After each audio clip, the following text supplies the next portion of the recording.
Once upon a time there was an emperor named Trojan, and he had ears like a goat. Every morning when he was shaved, he asked if the man saw anything odd about him, and as each new barber always replied that the emperor had goat's ears, he was at once put to death. Now after this state of things had lasted a good while, there was hardly a barber left in town to shave the emperor, and it came to be the turn of the master of the company of barbers to go up to the palace. But unluckily, at the very moment that he was to set out, the master fell suddenly ill, and he told one of his apprentices to go in his place. When the youth was taken to the emperor's bedroom, he was asked why it was he instead of the master who had come. He replied that the master was ill, and there was no one but himself who could be trusted with this honor. The emperor was satisfied with this. Directly the young man began his work, he, like the rest, noticed the goat's ears of the emperor. But when he finished, and the emperor asked his usual question as to whether the youth had noticed anything unusual about him, the young man had replied calmly, "No, nothing at all." Now this pleased the emperor so much that he gave him 12 ducats, and he said, "Henceforth you shall come every day to shave me."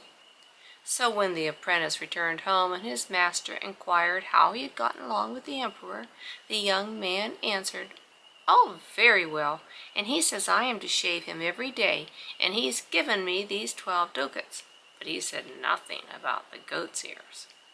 From this time on the apprentice went regularly to the palace, receiving each morning 12 ducats in payment. But after a while his secret, which he had carefully kept, burned inside of him, and he longed to tell it to somebody. His master saw there was something on his mind, and he asked what it was. The youth replied that he had been tormenting himself for months, and he should never feel easy until he shared his secret. "Well, trust me," said the master. "I will keep it to myself. Or if you do not like to do that, confess it to your pastor, or go to some field outside the town, dig a hole. After you have dug it, kneel down and whisper your secret into the hole. Then put the earth back in the hole and come away." The apprentice thought the last was the best plan, and that very afternoon he went to a meadow outside the town. He dug a deep hole, then knelt and whispered in it 3 times over, "The Emperor Trojan has goat's ears." And as he said it, such a great burden seemed to roll off of him, and he shoveled the earth carefully back and ran lightly home.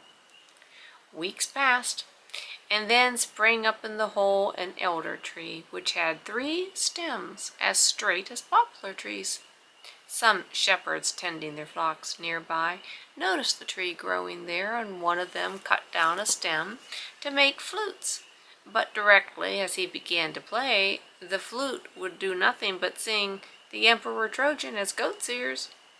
Of course, it was not long before the whole town knew of this wonderful flute and what it said, and at last the news reached the emperor's palace. He instantly sent for the apprentice, and he asked him, "What have you been saying about me to my people?" The culprit tried to defend himself by saying that he had never told anyone what he noticed, but the emperor, instead of listening, drew his sword from its sheath, which so frightened the poor fellow that he confessed exactly what he had done, and how he had whispered the truth 3 times into a hole, and then he had buried it with earth. And there an elder tree had sprung up, and flutes had been made from it, which would only repeat the words that he had said.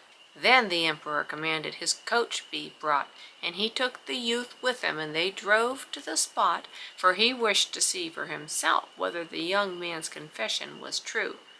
But when they reached the place, only 1 stem was left. So his emperor desired his attendants to cut a flute from the remaining stem. When it was ready, he ordered his chamberlain to play on it. But the chamberlain found that no tune would play. Though he was the best flute player about court, Nothing would come but the words, "The Emperor Trojan has goat's ears." Then the emperor knew that the earth gave up its secrets, and he granted the young man his life, and he never allowed him to be his barber any more.